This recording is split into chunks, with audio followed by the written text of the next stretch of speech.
Welcome back to Analysis, where we've been looking at the political situation in Pakistan and Afghanistan as the formal end of Western occupation of Afghanistan approaches. Two of my guests from the first part of the programme are still with me, and we're now joined by freelance journalist Hamad Ali. Welcome to the programme, Hamad. But Takvim, first, let's sort of just pull back and have a look at the wider sort of geopolitical focus here. I mean, obviously, the engagement with this for Pakistan was very much to do with the Musharraf regime being brought into it, you know, rehabilitated by the Bush administration and brought in, made central to the whole invasion of Afghanistan. Can the Pakistani state disentangle itself from that? I mean, we know, for instance, that the security services have got very close links with the Taliban and indeed are divided. So is there really a possibility of the Pakistani state being able to play a role in the peace process here? Well, the road to Afghan peace goes from Pakistan. That's a given. I mean, we all know that who the Taliban are. American CIA, ISI, they basically trained them and put them in the jihad against the Soviets. And of course, our intelligence services, they still have quite an influence on certain groups as well. So the peace process for Afghanistan has a road from Pakistan. And in terms of Pakistan getting involved, sorry, was it disentangle itself or getting involved? Well, I mean, what I'm asking really is the Pakistani state too divided amongst itself? Some sections opposing the Taliban, others very closely allied with them, to play a stabilising role? The thing is, I mean, end of the day, what you have to look at what's in the best interest of the country. I mean, whatever state we are in at the moment, we were sold that notion that it was in the best interest of the country, although we, as a party, Imran Khan, the chairman of the party, at that time as well, was saying that this is not the right thing to do. You are basically getting into a mess. Now, you have to come out from that mess. How do you come out from that mess? Taliban in Afghanistan are a reality. And the way things are progressing, it is very much likely that after the formal withdrawal of the US and allied forces from Afghanistan, the power will go to Taliban or some sort of a coalition. So you have to have a look at your position in that post-withdrawal scenario. Where do you fit in? What's in the best interest of your country? And you have to have good relationships with your neighbors. You can't change your neighbors. America is going to go out. Allied forces are going to go out. Who will be left with? Our neighbors. And as it appears, the Taliban are still in power in majority of Afghanistan. I mean, go out of Kabul and Kandahar, you get Taliban there. So what has the US achieved from that war?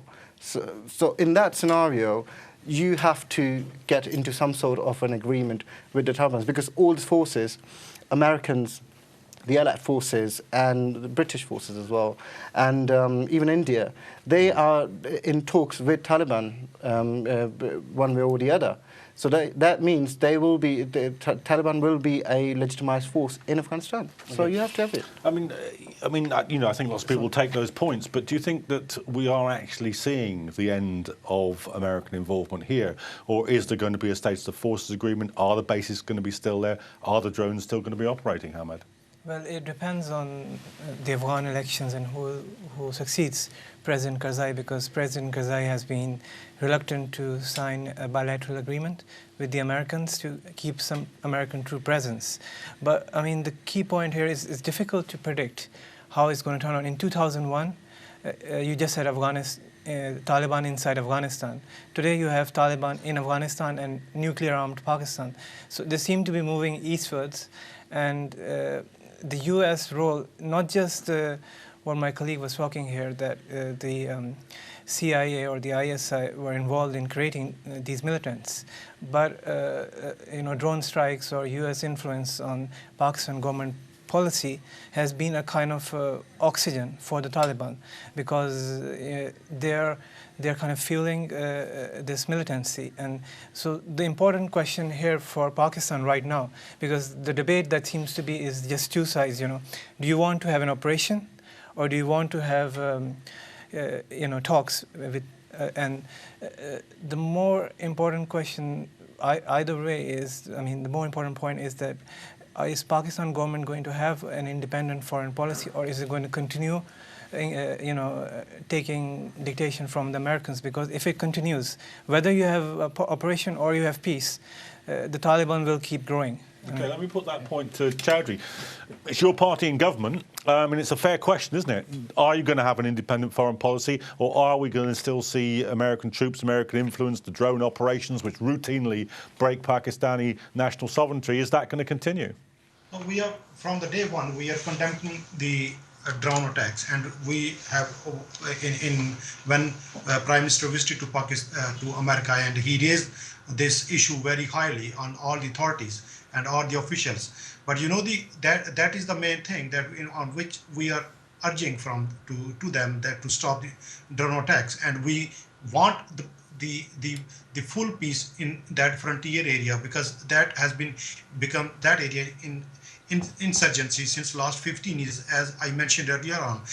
And we have to secure over all the borders, especially in the Afghanistan and India side.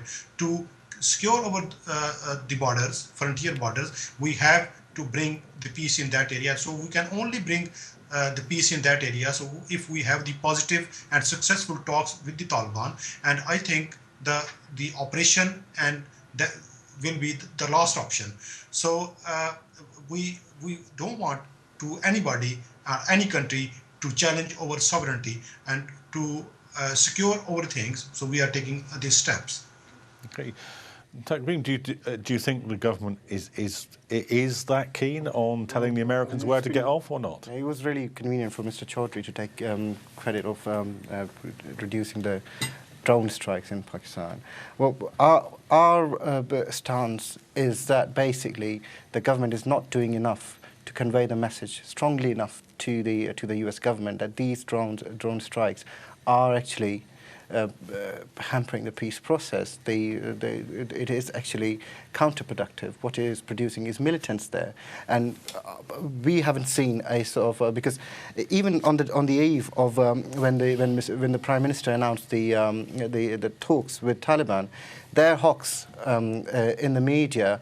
There are some responsible ministers. Minutes before that announcement, they were advocating a full-blown military operation in those areas. So basically, what we asked from the government to focus on what it wants and how it wants to get it, and we've offered all our support for that. And I think on the 28th of January, President Obama, he actually vindicated what PTI's stance was. He did say that there will be a stark reduction of the drone strikes during the peace process. But we are not really positive about it, to be really honest, because it really depends. It also indicates that if you look at his statement, that actually tells that it is a yes or a no from the government of Pakistan. So I believe, we as a party believe, that the key lies with the government of Pakistan. If they don't want them to do it, they wouldn't do it. If they do, then obviously this is Mr. Nawaz Sharif there to take a leadership decision on it, to come out really strongly about against these drones. I mean, Hamid, you were saying how important the kind of the continued American presence is to this process, but do you think that even if that were reduced or withdrawn to a degree, is the Pakistani government sufficiently kind of homogeneic to be able to conduct a peace process? Is it not too internally divided between different factions to be able to conduct a proper peace process? I think dialogue is important. I mean, even Malala Yousafzai, who was shot by the Taliban, said in an interview that there should be dialogue with these militants, because everyone realizes you can't keep on fighting with them. But even while you're having a dialogue, I mean, I would give you an example of two people who are always fighting, and they have a third friend, or is it friend or not, but a third person, and both of them suspect that this third person is friends with the other. So this third person is the Pakistani state. One side is Taliban, the other side is the Americans. So the Pakistani state is seen by the Taliban as friends with America. The Americans see Pakistan playing double game or being friends with the Taliban. So they both beat up Pakistan, the state, individually. They're both, so Pakistan has to remove itself from this perception that it is following American dictation. It also has to remove itself from, it can't. I mean, it has to have a dialogue with the Taliban, but that doesn't mean, that you start taking dictation from them. So. And Shadi, what do you make of the point that's sometimes made here that sections, at any rate, of the Pakistani state are keen to kind of to keep a hand in Afghanistan's politics because it acts as a kind of buffer with relations with India, with its regional rivalry with India?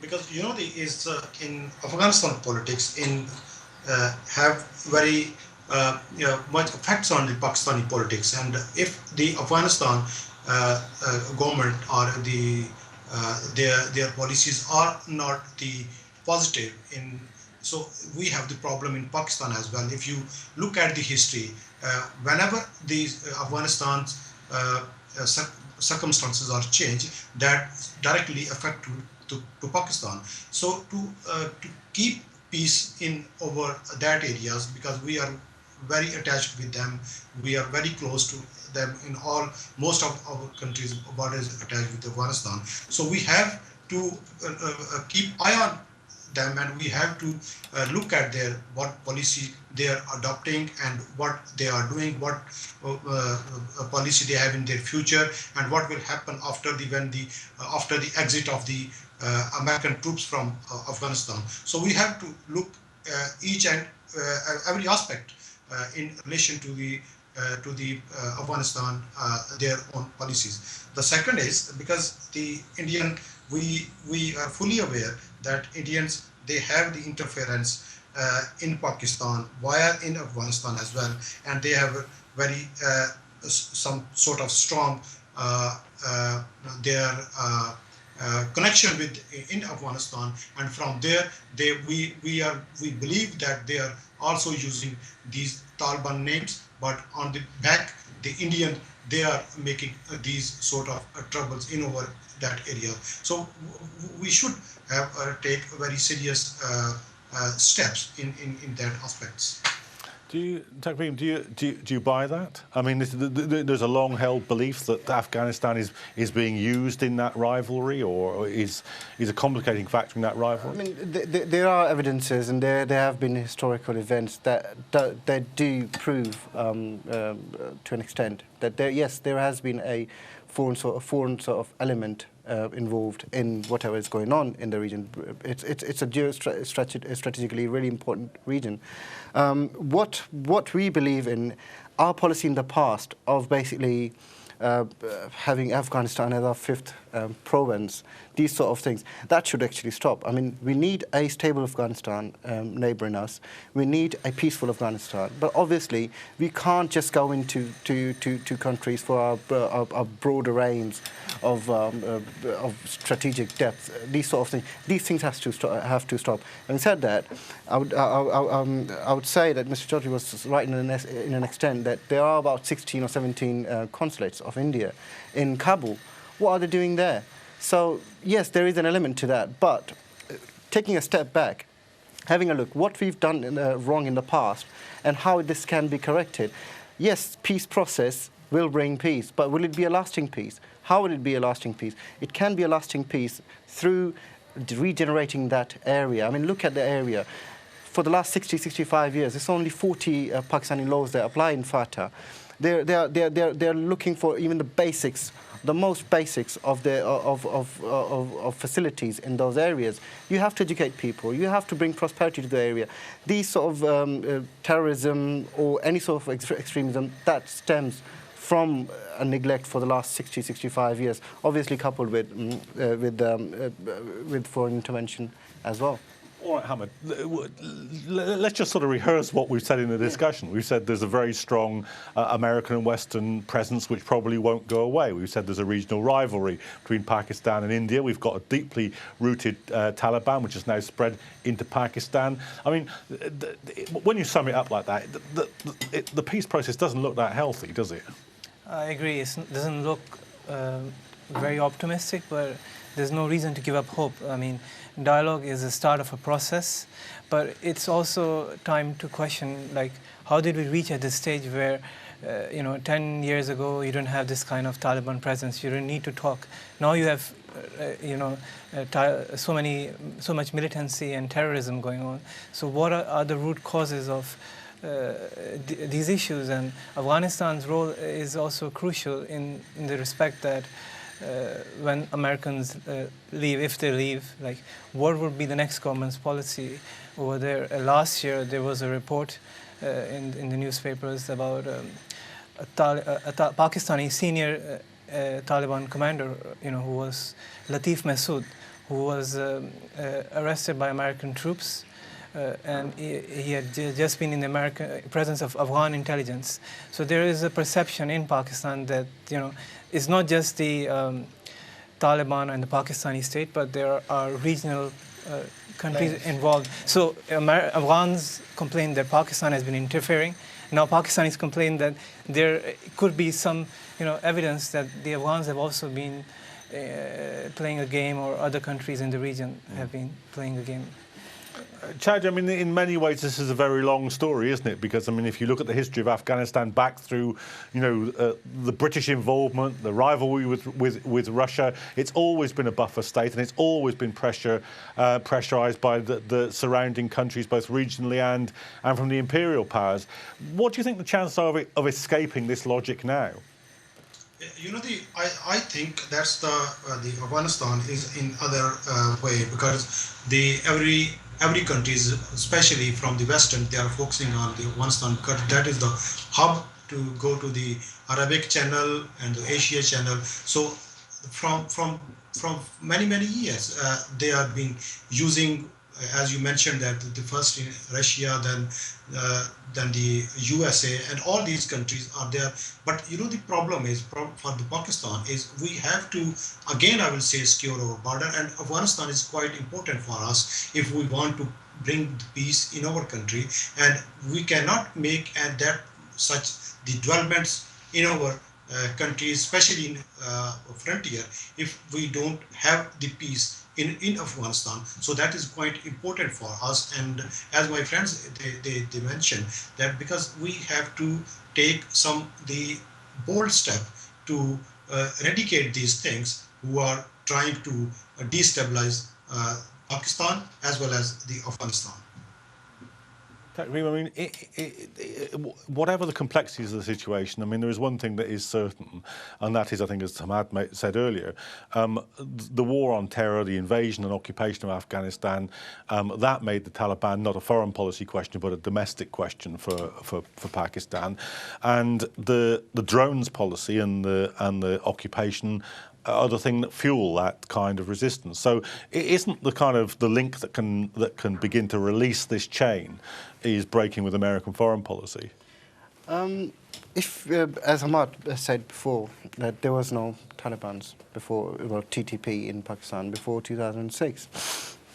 So obviously this has the link to the foreign occupation of the area. I mean, look at the situation in FATA at the moment. Millions of people, they have been displaced from their homes, and they are living in camps, really. I mean, in fact, today there was a protest in Tank by the people who wanted to go back to their homes in Waziristan.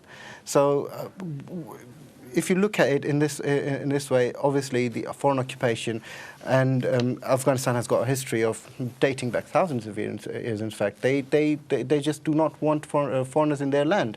Same in our tribal areas. Their tradition that it doesn't. They just don't like people to occupy their land. Most people don't like. And most people don't like, but they react to it in a manner which I think me or you can't regulate. But this is their traditions, and they just don't want a foreign element involved on their lands.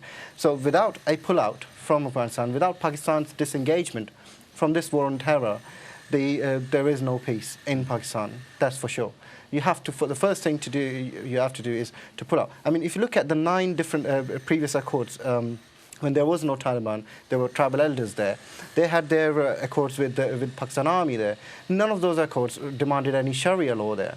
all they demanded was Pakistan to, the major demand was to pull out from the war on terror and basically release their lands to them. Okay, well, let me put this to Hamad. Do you think that's the key next step, disengagement from the war on terror? Is that, it might not be the whole solution, but is it the beginning? It definitely is, because I want to tell you something. One of the Taliban leaders who was killed in a drone strike, he made a claim that he could, brainwash someone in half an hour. I mean, he wouldn't use the word brainwash, but I mean, convince someone in half an hour to become a suicide bomber. So you have to understand the mindset of these extremists and then find a strategy to counter that mindset.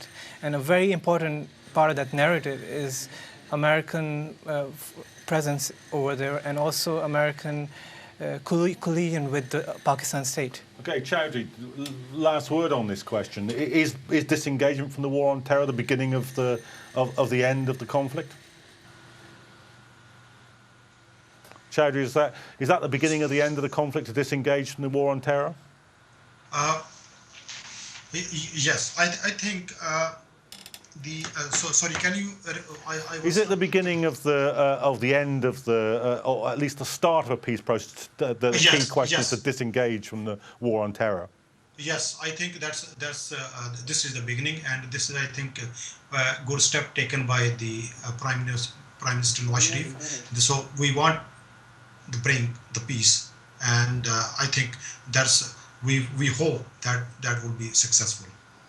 Okay, well, we're at least agreed then in the studio and from our guest on Skype that disengagement from the war on terror is the beginning of it. We disagree on whether the Pakistani government is actually doing it. But we'll be following these talks and the fate of the Afghan and Pakistani people in the post-occupation world in future editions of Analysis. Do rejoin us.